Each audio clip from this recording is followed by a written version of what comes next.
smooths the white whiskers of his neatly trimmed beard and lifts his arm slowly. He's holding a gun close to his body. "Kid, never bring a knife to a gunfight," Whitey snarls. Bulger, the avid movie buff, has no doubt lifted the line from the Brian De Palma film, The Untouchables, about the most legendary mobster of all, Al Capone. The threat works. The vagrant puts his blade away and disappears into the night. And Whitey continues on his way. Part 1. The Hunt. 1.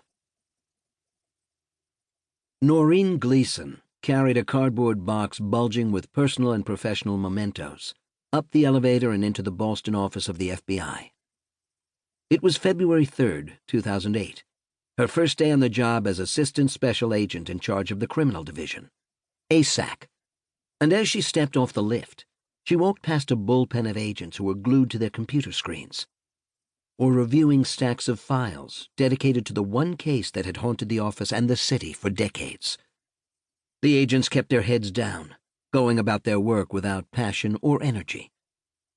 The New England Patriots had just lost the Super Bowl the night before to the New York Giants, ending their bid for a perfect season. There was reason to be glum, but the feeling here was different. Gleason studied their mannerisms and recognized the problem immediately. "These agents look haggard and beat down," she said to herself. Gleason placed the box on her desk, sat down, and took a deep breath. Gazing around her office, she realized how far she'd come from her strict military-style upbringing in her sleepy hometown of Hawthorne, New Jersey, and the 7 long years she toiled as a trooper in the state police there. Her desk phone rang. "Mr. Bamford will see you now," the secretary informed her. Mr. Bamford was Gleason's new boss, Warren T. Bamford, the special agent in charge, SAC, of the Boston field office.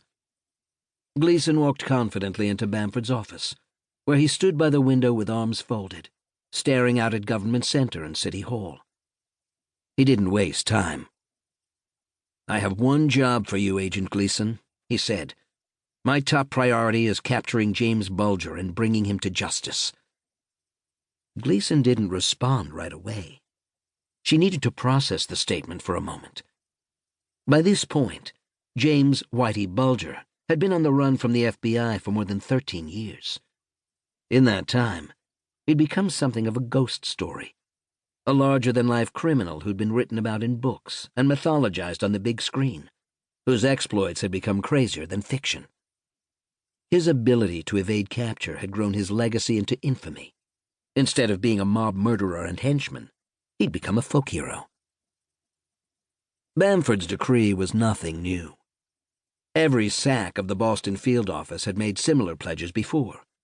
His predecessor, Kenneth Kaiser, had pumped out his chest after taking the job in 2003 and promised that he'd do everything in his power to arrest the fugitive crime boss on his watch.